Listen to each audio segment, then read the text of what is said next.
Let's head back to the voicemail of Truth and Reason. Yes, this is Daryl from Dixon, Kentucky.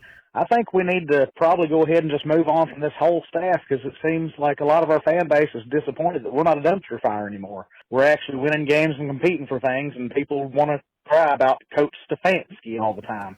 Have a good day. As always, appreciate all of the voicemails. Mary Kay, the thing to remember is, you went 11-5, then it was 8-9, 7-10, back to 11, now 11-6. So you're consistently in the middle of the pack at that point.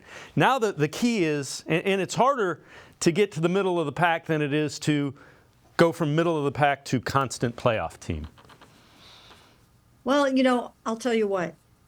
They really, really cannot rest on their laurels from last season.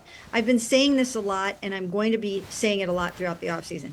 They did not face a gauntlet of the best quarterbacks in the NFL last year.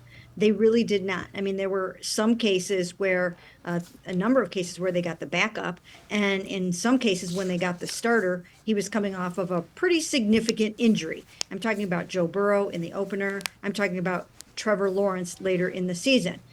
We didn't even think that Trevor Lawrence was going to be able to play that game when we saw his gruesome high ankle sprain from 6 days beforehand. So, these guys just didn't have to face the best of the best this season, and they're going to have a much tougher lineup in 2024, including Patrick Mahomes and Jalen Hurts and Dak Prescott.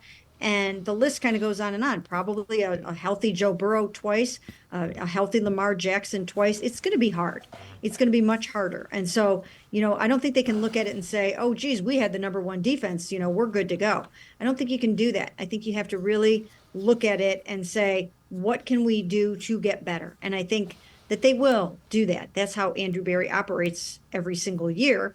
And he's very aggressive in adding talent. And I think they have to do that. I think they need, I would add another sort of fearsome pass rusher to pair with Myles Garrett, whether that's from the interior or from the edge. I still think that they need another guy that can get you almost double-digit sacks. I don't know if they feel that way or not, but I think that's what you need. And then, I think that they need another really, really good receiver to pair with Amari Cooper, somebody that, has the potential to sort of have 1,000 yards or make the Pro Bowl. And again, they might not agree with that because they think globally about their pass catchers. And I think they would tell you that, they've got Amari and they've got David Njoku, and, who's got two guys like that. But it can't hurt to keep pushing the envelope and to keep the pedal to the metal and just to keep trying to add talent so that you're kind of loaded at certain spots.